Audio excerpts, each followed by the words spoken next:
Alright, let's get the Mexi rice started. We got 2 cups using parboiled rice. Parboiled is going to work great for your pressure cooker recipes. Alright, next up we have low sodium, preferably no salt added, but sometimes you take what you can find. Today we found low sodium. Black beans, rinsed and drained as always. We got the Mexican style corn. It's yellow corn, green and red peppers already in there. Alright, green chilies.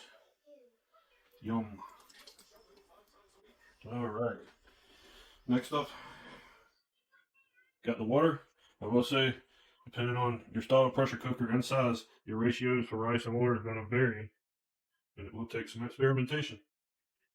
First seasoning, the saison, give it that nice orangey, yellowish orange color.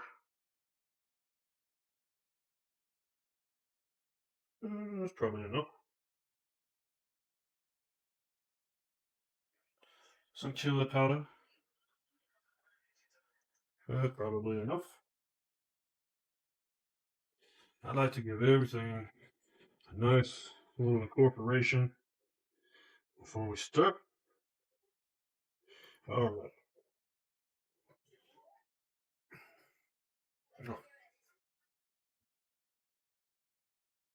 forgot the onion. Thank you, camera girl. 1 onion. This is a medium onion.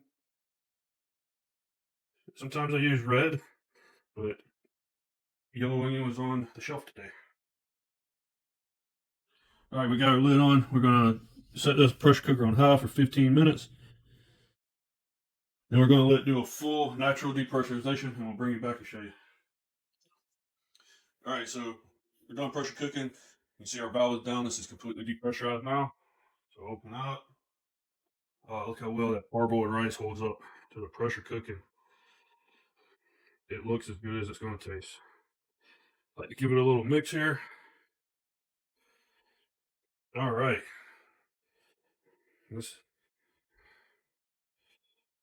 Oh, look at all that. All right.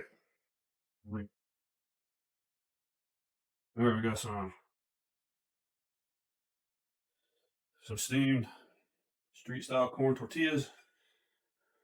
I'm going to serve up here.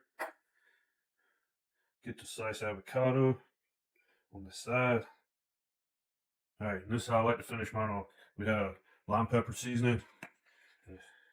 Sprinkle over the top. And a little bit of that Texas Pete. Chihuahuas is good. Whatever you prefer. And that's going to about finish off that bottle. This is extremely healthy. It's going to be extremely filling. It's not going to make you uncomfortable after you're done eating. So thanks for watching. Catch us next time.